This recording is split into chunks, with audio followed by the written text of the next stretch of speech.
Hello, ladies and gentlemen. I hope you're all having a great and wonderful day. Well, this is something I haven't done in a while, and I probably figured to do something a bit more on the culture, and we talk about it as well. Well, I think we all know about this individual here. We know about the DoorDash girl, which is called Olivia Henderson, where she was just indicted for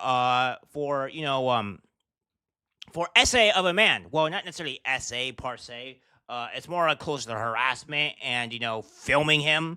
So it's not looking too great for her. She looks like she's going to go to jail, but there's some other caveats as well where she may not actually spend any time in jail.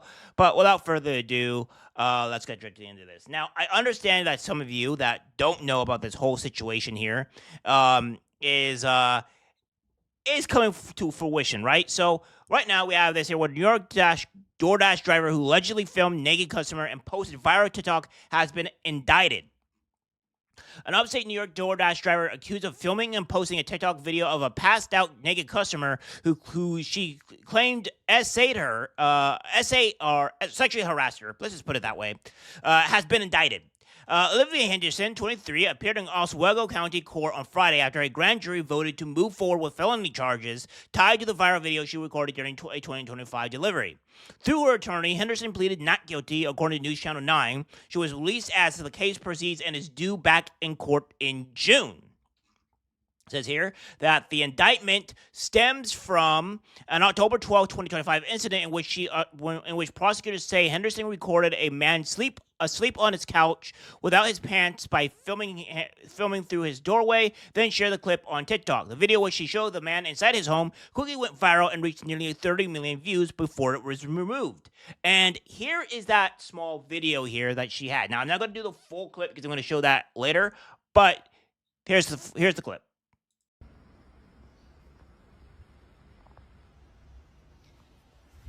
That's fucked up. Yeah, so as you can see there, obviously not the greatest thing. Now, if you watch a video, you don't really see anything, but with YouTube, you can't take the chances, all right? So I'm not going to do that. Also, I wouldn't want to see that in the first place, so obviously censored blurred out for a good reason. Now, what we have here is the actual case in itself, and I'm not going into a bit further on what's going on, but this is going to explain that she was indicted, the reasonings, etc., etc. So without further ado, here we go. A DoorDash driver at Oswego recorded video of a naked customer through his front door, now indicted for it. News Channel 9's Andrew Donovan in the courtroom for this latest development. Olivia, do you have anything to say? The 23-year-old was silent after a grand jury's approval of the 2 criminal counts against her. Working for DoorDash, she's accused of taking video of a naked, drunkenly asleep customer through his glass door. The case getting national interest. I think it probably has more traction outside of the community even than locally, because for whatever reason, this is just one of those things that's caught a wave. Perhaps because of how the investigation started. Henderson felt she was the victim, posting the recording to TikTok, claiming the man sleeping on the couch without pants was an act of sexual harassment. But police charged her instead. For whatever reason, a lot of the national media and the social media was reporting that the judge at the first appearance said something like kind of snarky to us, which wasn't the case. In court, her public defender said local reporting was accurate, but national outlets and social media users have shared wrong information and fabricated images of his client. This is still a legal case, and there are still people who actually know the facts that are handling the case, not the people on social media who've had to deal with the bombard of AI and things like that. Next, prosecutors have to ensure they've shared all the evidence and discovery materials with the defense attorney. That's due by the next court date, which is scheduled for early June. In Oswego, Andrew Donovan, News Channel. Yeah, so that's what we have here, right? I mean, she was indicted. It looks like she might spend time in jail. It says court documents accuse Henderson of degrading the victim by recording intimate parts of such person at a place and time which such person was in reasonable expectation of privacy without such person's knowledge or consent. Henderson had claimed the counter and count amounted to sexual harassment and filed a police report after posting the video, which is insane because if you can see in the video, she's the one that went up onto him and zoomed in on him and then left. So I don't know how he can do sexual harassment when he's knocked out, he's unconscious, and you're the one that's actually filming him. But of course, this is in today's society, right? So again, but the investigation later determined the man was passed out drunk inside his home and had not interacted with Henderson. She was subsequently arrested and charged with 1 count of unlawful surveillance in the 2nd degree and 1 count of dissemination of an unlawful surveillance image in the 1st degree. So, yeah, she is not looking too good. Now, granted, this is her first conviction, her first crime, so obviously she'll probably just get a slap on the wrist, if anything. I don't expect anything to really come of this, but that's kind of how our court system works. I mean, first-time offender, slap on the wrist, etc. Of course, this is the person that's also raging and, saying that she lost her job. So, this is how she acts, right? Fired me! And the police are doing nothing! I lost my job! And that was my only way to make money to pay my bills! Yeah, so obviously you can tell that she's raging and crying over this when she's the one that did it, right? I mean, it's just plain and simple. I mean, we have this here where she's making a video of this as well, with this regarding this, who went viral after sharing a TikTok video. So obviously, this is what she was saying, quote unquote, happened to her when it didn't. 3 days ago, October 12th, 2025, I was a victim of SA by a DoorDash customer while I was doing my job as a DoorDash driver. Excuse me if you've already seen this. This is my 3rd time posting this because TikTok keeps silencing me and taking my videos down and giving me strikes. So if I get 1 more strike, you guys, I'm just letting you know right now my account is going to be banned. So I'm going to try to word this as chill as possible to avoid getting this video striked. So on October 12th, 2025, the DoorDash customer requested that their order be left at their front door.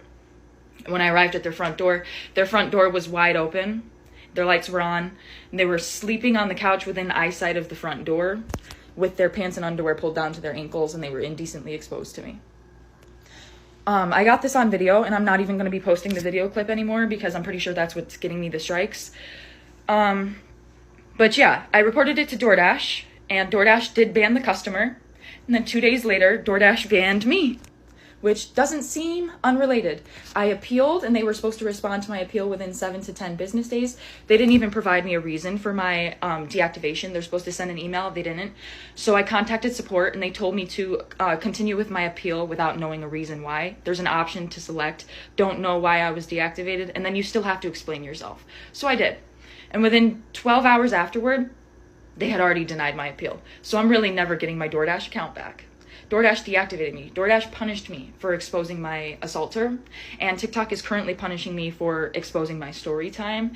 And this is the only justice I'm getting because I also reported this to the police, and the police are doing nothing. So what? You're gonna take down my videos and give me strikes and just expect me to be like, oh, I just better shut up. I just better sit here and be quiet. I just better not say anything else. I've lost my job, my only way to pay my bills and make a living.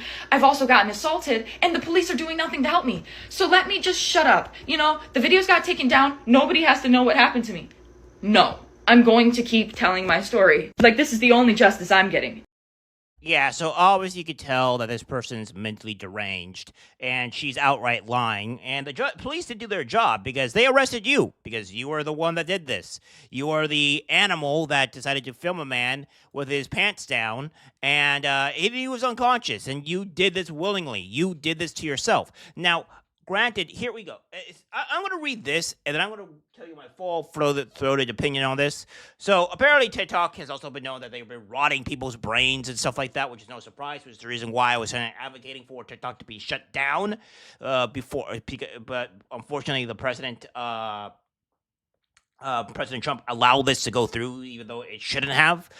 So it says here, if you use TikTok, you should read this once. In October 2024, a court clerk in Kentucky uploaded a lawsuit against TikTok with the confidential session still visible. NPR downloaded it before anyone caught the mistake. By the time the court resealed it, the internet had a copy. What was inside was TikTok's own engineers, in their own words, describing what their app does to a human brain. Not a critic's brain, yours. Here's what they wrote down. TikTok ran the math on how long it takes to develop compulsive use of the app. The number is 260 videos, with 8-second videos played in rapid succession that works out to roughly 35 minutes. The company's internal documents call this the compulsive use threshold. TikTok's own research describes what compulsive use causes: diminished analytical ability, impaired memory, contextual reasoning, conversation depth, empathy, and heightened anxiety. That is not a quote from a critic. That is TikTok's own language in its own internal documents. A team inside the company called TikTank wrote in an internal report that compulsive use on the platform was rampant. After 30 minutes of continuous use in one sitting, the company's own documents state that users are placed into filter bubbles, algorithmic loops the user did not choose and cannot easily escape. Then there is the screen time tool, the one TikTok publicly markets as proof it cares. TikTok ran an experiment on the 60-minute screen time prompt daily. Teen users dropped from 108.5 minutes to 107, a reduction of 1.5 minutes. Eternally, the screen time tool was not measured by whether it reduced screen time. Its top success metric in writing was improving public trust in the TikTok platform via media coverage. So pretty much saying, TikTok is bad, but we need to present ourselves to the media and everybody else that it's actually good, when it's actually technically horrible. Our project manager wrote in internal chat, our goal is not to reduce the time spent. Another employee added that the goal was to contribute to daily active users and retention. A TikTok executive approved the screen time feature only on the condition that its impact on the company's core metrics was minimal. The lawsuit alleges the company planned to revisit the design if the tool ever reduced usage by more than 10%. The "Are you still scrolling" break videos, an executive admitted in an internal meeting they were useful talking points for lawmakers, but not altogether effective. Then there is the algorithm itself. An internal flag that For You feed was showing what the company called a high volume of not attractive subjects. TikTok then retooled the algorithm to suppress those users. Kentucky authorities wrote, by changing the TikTok algorithm to show fewer not attractive subjects in the For You feed, TikTok took active steps to promote a narrow beauty norm, even though it could negatively impact their young users. That sentence is the entire picture of the platform said out loud. Eternally, TikTok also acknowledged that its publicly reported content moderation metrics were mostly misleading because they only measured the content the company successfully moderated, never the content it missed. Now, read those bullet points again as one continuous case. The company knows the addiction threshold. The company measured it. The company ranked engagement over mental health and writing. The company built a screen time tool whose internal success metric was PR. The company suppressed people it deemed unattractive to keep you scrolling. The company called its own moderation numbers misleading. None of this is a leaked rumor. None of this is a journalist's interpretation. This is a scout filing. The documents are TikToks. The words are TikToks. The math is TikToks. The 14 state attorneys general who signed onto this lawsuit aren't fringe activists. They're a bipartisan coalition.